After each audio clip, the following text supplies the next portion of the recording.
Okay, it's the Sabbath day here in Jerusalem on February 9th. You're looking at downtown city, you're looking at the city walls in Jerusalem.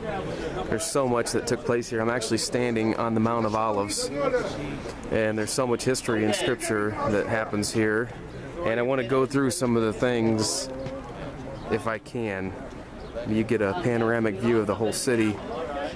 So much of the New Testament was described, and I'm going to go through some of it here. Now that dome is now a Muslim mosque, but that was the original site of the temple that Solomon built, the vision that David had, but the temple that Solomon built. It was also the site of where Abraham took his son Isaac and offered him as a sacrifice, and so that really started the reverence.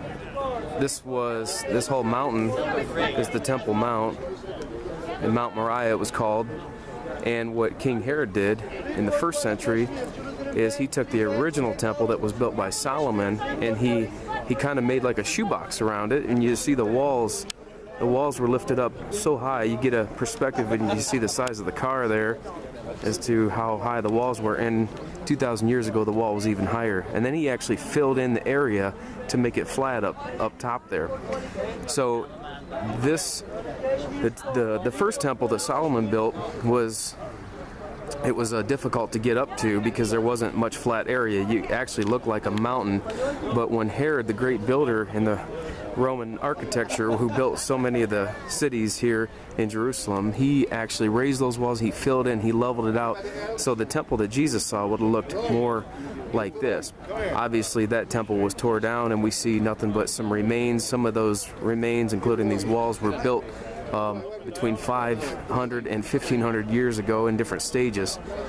Where I'm standing at, this vantage point being the Mount of Olives, this is where in the Old Testament the Day of Atonement would take place. They would, the high priest Aaron would take the goat, and he would lay his hands on it, and he would offer sacrifices, and the sin of the people would go into the goat, and the goat would be released behind me, and the goat would be killed. We get the phrase the scapegoat. That's what Jesus was. He took the sins of each and every one of us, not for 1 year's period, but for all time, and he himself was killed as our sacrifice. This is also the place where Jesus will stand. You read in Zechariah 14, Jesus will stand on the Mount of Olives on the day that he returns to set up his kingdom. So he'll stand right here, and it talks about the earth splitting from east to west. And also in the book of Acts, in the 1st chapter, after Jesus died and he stayed with the disciples for 40 days, and then he ascended into heaven for good, he left from this area right here on the Mount of Olives. And it says in Acts that the same way that he ascended will be the way that he returns. So a lot of history here, a lot of scripture that has come to pass, and scripture that will come to pass. This is also the place where, if you look over here to the left, that was the old city of David, where he conquered and then went up and he set the Ark of the Covenant on the Temple Mount. So he had to kind of conquer that old city of what's now called the city of David. There's the house of Caiaphas right there that we're looking at, that structure. And the tradition is that that's where Jesus was held overnight when he was turned in and betrayed to be crucified. That's also the area where Peter denied Jesus 3 times.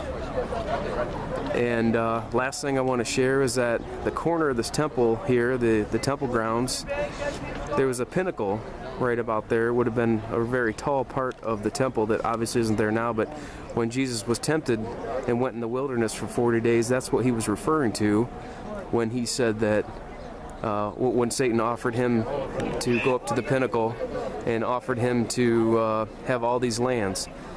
So again, I can't even begin to describe the overwhelming feeling here.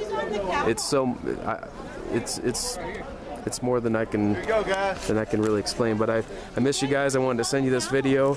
I'm going to hand this off to Annie. Hi, babe. We're going right down here. right here.